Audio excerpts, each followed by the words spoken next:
Hey, what's happening? It is Coyote back again for another $5 game review, and today we are going to be doing From Embers. It's a survival city builder where every villager has a name, a family, and a eulogy. Build their civilizations through 4 ages, brutal winters, and monster raids, and then you get to go again. That's right, you build up and let their legacy echo into your next run. It's $4.99 over on Steam, and we are going to go ahead and get into the review, but before we do, hey, I'd like to do a push to get 50 subscribers. It'd be really awesome if you could click that button if you haven't already, and you'll always get the updates when we release a new video game review. I've got more coming up. We're actually going to be venturing over into other consoles soon, so help me get to 50. I'd really appreciate it. This game is actually a pretty decent little game. Is it worth $4.99? Well, let's go ahead and get into the things that I do like about it. First off, it's very simple. It is a simple play game that you can almost play passively. You set it over onto a second monitor while you're working, and you just have to answer fun little prompts that come up every now and then. You can play it that way and do just fine. If you want to get more in depth into it, you can kind of like start focusing on where you want to put villagers and how you get each one to interact with each skill, which is part of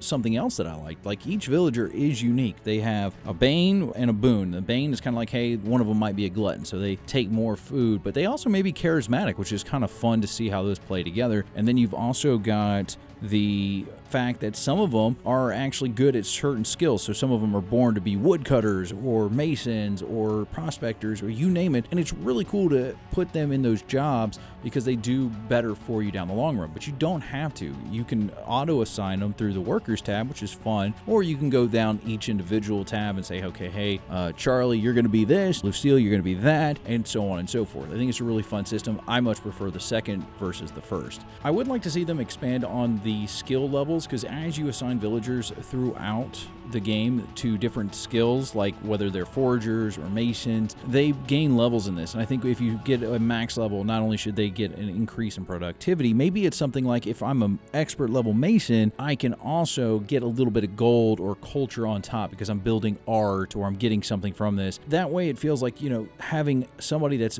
good at something that's maxed out the skill gets more of a benefit out for the village. I do like they have a tech system that you can kind of upgrade like you would in Civ.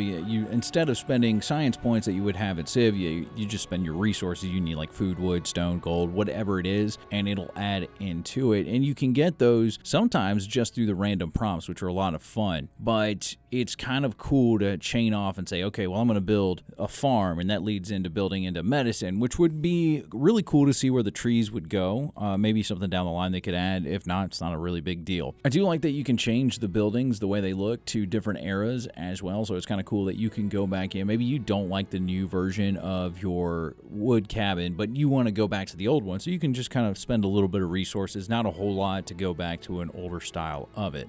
I do like that throughout the day you'll get random prompts. It's just like a random event that's happening in the town. It'll be like, hey, a storm is coming through. What do you want to do? Do you want to hunker down, or do you want to send somebody out? And each one has its own kind of like consequence. Like, you may lose something, or you may even gain something, which is fun. I would like to see more expansion on this. Like, if you choose to like sacrifice somebody, that their son leaves the village and then comes back as a raider barbarian, something kind of cool like that, just to kind of make that system feel like your choices mean something down the line.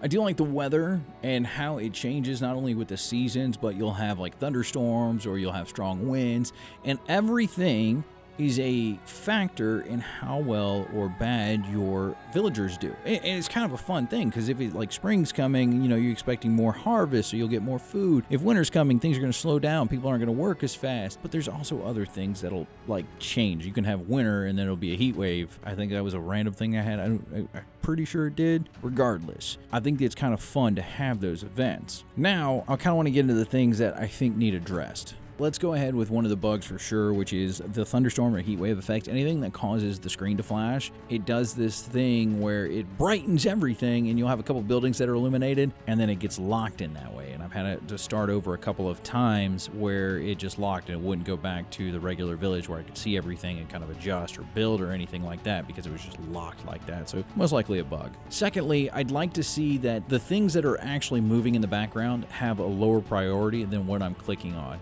because I don't know how many times I tried to drag and drop a tree or a building onto something, and unfortunately I couldn't put it where I wanted to because a tree wouldn't let me click on the button to say, hey, yes, build this here. So maybe just move their priority to the top of the list. Next, I want to talk about the build window there at the bottom of the screen where you kind of like everything is conducted.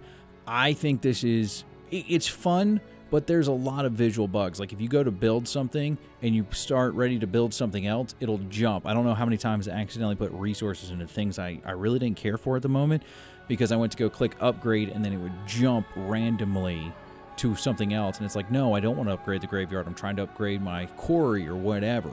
Not only with that window, I think you could probably get rid of it altogether and move it over to the right-hand side where you have like that tab over there up under the options and save menu, and just put things in there.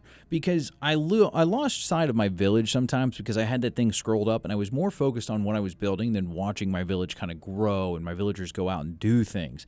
And I don't want to lose that aesthetic of the game of like, hey, this is my village. I'm building it up and I'm taking care of it, but I'm only focused on buildings or supplies or tech or whatever's going on. I think that if you just shifted it over there, put everything over there to the right-hand side, you could get a lot of it. They already have a quick build mode. Like it'll sometimes while you're building things, it'll say, hey, do you want to build this or do you want to upgrade that? Why not just put that into one thing already?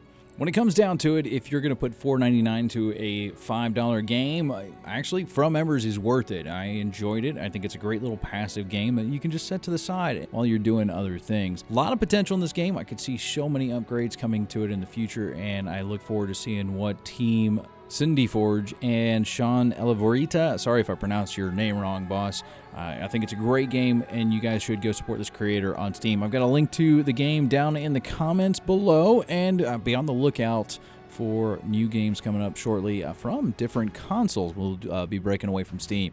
Like, subscribe to the channel if you want those, and as always, till next time, have a good one.